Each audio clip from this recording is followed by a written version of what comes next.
Marwari media आप देख रहे हैं। आज है 12 जून 2024 बुधवार का दिन और हिंदू तिथि ज्येष्ठ माह की षष्ठी है। नजर डालते हैं आज की बड़ी खबरों पर। शुरुआत करते हैं देश की सबसे बड़ी खबर के साथ। बड़ी खबर, तीसरी बार प्रधानमंत्री बनते ही नरेंद्र मोदी एक्शन में आ गए हैं। लोकसभा चुनाव में एनडीए की जीत के बाद विदेश मंत्री एस जयशंकर के पद संभालते ही भारत ने चीन के खिलाफ बड़ा कदम उठाया है। द डिप्लोमेट की रिपोर्ट के मुताबिक चीन को काउंटर करने के लिए भारत अब तिब्बत की 30 से ज्यादा जगहों के नाम बदलने जा रहा है। भारतीय सेना जल्द ही जगहों की लिस्ट के साथ एलएसी का नया मैप जारी करेगी। दरअसल चीन ने अप्रैल में अरुणाचल प्रदेश की 30 जगहों के नाम बदले थे। चीन की सरकार इन इलाकों को अपना क्षेत्र बताती है। ड्रैगन की इस हरकत का जवाब देने के लिए भारत सरकार ने यह बड़ा फैसला लिया है। प्रधानमंत्री मोदी के नेतृत्व वाली नवनिर्वाचित एनडीए सरकार ने जैसे को तैसा वाली रणनीति के तहत चीन को जवाब देने की पूरी तैयारी कर ली है। आगे बढ़ते हैं। बड़ी खबर, नरेंद्र मोदी की तीसरी सरकार के मंत्रियों के विभागों की तस्वीरें लगभग साफ हो गई है। बड़ी बात यह है, भाजपा ने गृह, रक्षा, वित्त, विदेश समेत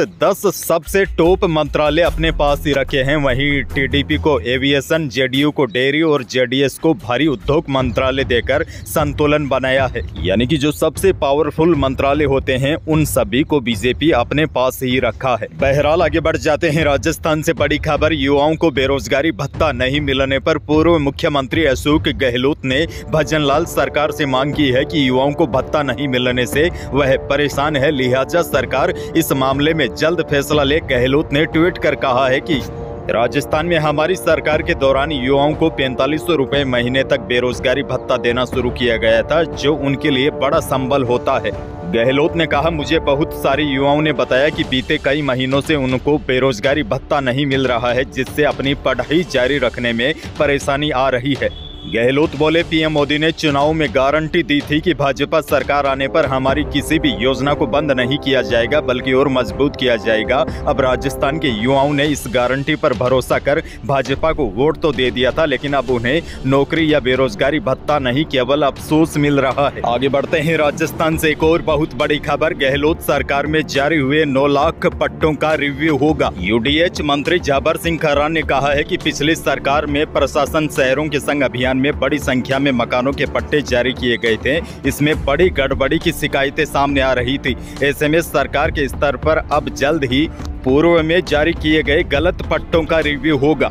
खर्रा ने कहा है कि इसको लेकर जल्द ही आम जनता से शिकायतें मांगी जाएगी। इसके आधार पर ही आला अधिकारियों की देखरेख में पट्टों की जांच की जाएगी। खर्रा मंगलवार को सचिवालय में एम्पावर्ड कमेटी की बैठक में शामिल हुए थे। यूडीएच मंत्री का कहना है कि पिछली सरकार में कई जगहों पर फर्जी पट्टे जारी होने के मामले सामने आए हैं। अब इसकी जाँच होगी। गहलोत सरकार में जारी 9 लाख पट्टों का रिव्यू होगा और अगर जाँच में गड़बड़ी पाई गई तो पट्टे निरस्त होंगे और संबंधित अफसरों पर भी बड़ा एक्शन होगा।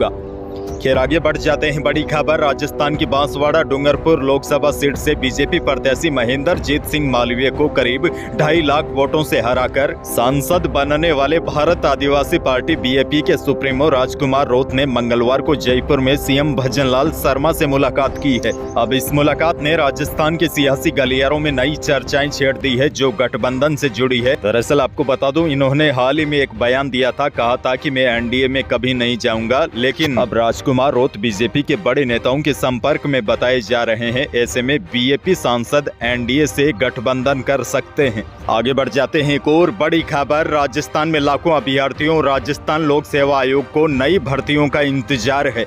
लोकसभा चुनाव आचार संहिता खत्म हो चुकी है। अब कार्मिक विभाग में नई भर्तियों की अभ्यर्थना पर निगाहें टिकी है। मुख्यमंत्री भजनलाल शर्मा की अगुवाई में सरकार जुलाई में सत्र 2024 और 25 का बजट पेश करेगी। इसमें नई भर्तियों की घोषणा होगी, साथ ही में कुछ और भी बड़े ऐलान होंगे। आपको बता दूं, अगले महीने जुलाई में बजट आने वाला है। आगे बढ़ते हैं। राशन कार्ड वालों के लिए बड़ी अपडेट है, जहां पर फ्री में राशन मिलता है। राशन की दुकानदारों के यहां खाद्य सुरक्षा योजना में चयनित परिवारों की आधार कार्ड से केवाईसी हो रही है।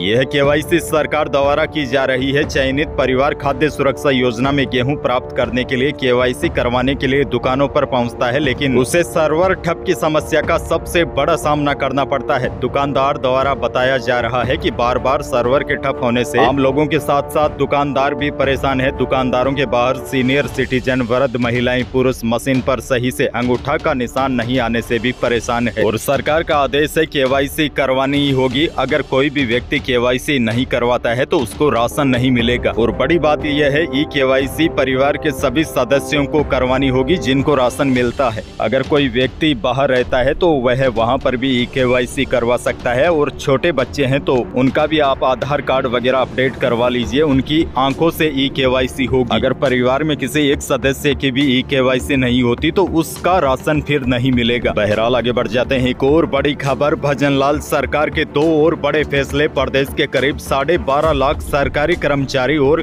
पेंशनर्स को सरकार अब घर पर ही दवाइयां उपलब्ध करवाएगी। सीएम भजनलाल शर्मा ने इसको लेकर अधिकारियों को निर्देश भी जारी कर दिए हैं। RGHS के अंतर्गत राजस्थान राज्य सहकारी उपभोक्ता संघ के माध्यम से कार्मिकों पेंशनरों को दवाइयों की होम डिलीवरी होगी। दरअसल आपको बता दूं, RGS स्कीम के तहत सरकारी कर्मचारियों और पेंशनर्स और सरकारी और निजी अस्पतालों में निःशुल्क आउटडोर और इंडोर चिकित्सा सेवाएं उपलब्ध करवाई जाती है। लेकिन अब कर्मचारियों को डॉक्टर के परामर्श के बाद सरकार उनके घर तक दवाइयां उपलब्ध करवाने के निर्देश दिए हैं। वहीं देखिए बड़ी खबर, मुख्यमंत्री ने ऊर्जा विभाग की समीक्षा बैठक में कहा है कि राज्य सरकार किसानों को सिंचाई हेतु दिन में भी बिजली आपूर्ति उपलब्ध करवाने के संकल्प के साथ कार्य कर रही है। वहीं सीएम ने अधिकारियों को निर्देश दिया है कि किसानों को योजना से मिलने वाले लाभ के बारे में अधिक से अधिक जागरूक करे। आगे बढ़ जाते हैं। राजस्थान के किसानों के लिए बहुत बड़ी खुशखबरी है। राजस्थान में मॉनसून 2024 की एंट्री समय से 5 दिन पहले होने की संभावना है। बड़ी खबर यह है, मॉनसून गुजरात के दक्षिणी हिस्से वापी वलसाड़ तक आ चुका है। इसके साथ ही राजस्थान में भी प्री मानसून की बारिश का दौर शुरू हो गया है। कल दक्षिणी राजस्थान के कई जिलों में अचानक मौसम बदला। इसके साथ ही उदयपुर व भीलवाड़ा में भी बारिश हुई। उदयपुर में तेज हवा के साथ बारिश हुई और कुछ स्थानों पर ओले भी गिरे। यानी कि दक्षिणी पूर्वी राजस्थान में प्री मानसून की बारिश का दौर शुरू हो गया है। हालांकि उत्तरी पश्चिमी राजस्थान के जिलों में आंधी बारिश का दौर समाप्त हो गया है और एक बार फिर तापमान बढ़ने लगे हैं। और अब आने वाले 2-4 दिनों तक मौसम का मिला जुला असर देखने को मिलेगा। कुछ स्थानों पर आंधी बारिश की छिटपुट गतिविधियां हो सकती है, लेकिन प्रदेश के ज्यादातर हिस्सों में अब गर्मी एक बार फिर अपने तीखे तेवर दिखाएगी। और बड़ी खबर यह भी है, इस सप्ताह के अंत तक मध्य प्रदेश में मॉनसून 2024 पहुंच सकता है। और राजस्थान की बात करें तो अगर सब कुछ ठीक रहा और परिस्थितियां बिल्कुल अनुकूल रही तो 22 जून के आसपास राजस्थान में मॉनसून की एंट्री हो सकती है। आगे बढ़ जाते हैं। बड़ी खबर, वायदा बाजार की नरमी के असर से मंगलवार को सोना और चांदी दोनों कीमती धातुओं में रिकॉर्ड गिरावट रही। चांदी 800 रुपए कम होकर 90,250 रुपए प्रति किलो रही। वहीं शुद्ध सोना 250 रुपए बढ़कर 73,000 रुपए प्रति 10 ग्राम रहा। वहीं 22 कैरेट सोने की बात की जाए, जिसको जेवराती सोना कहा जाता है, तो इसके भी 200 रुपए भाव बढ़े हैं। जेवराती सोना 200 रुपए तेज होकर 68,100 रुपए प्रति 10 ग्राम रहा। वहीं जयपुर सराफा बाजार में 18 कैरेट सोने के भाव 58,100 रुपए प्रति 10 ग्राम रहे। तो यही थी प्रदेश और देश की आज की कुछ बड़ी और महत्वपूर्ण खबरें। वीडियो को लाइक करना बिल्कुल न भूलिए और चैनल पर नए हैं तो सब्सक्राइब जरूर कीजिए ताकि आप अपडेट रहे बड़ी और काम की खबरों से। धन्यवाद।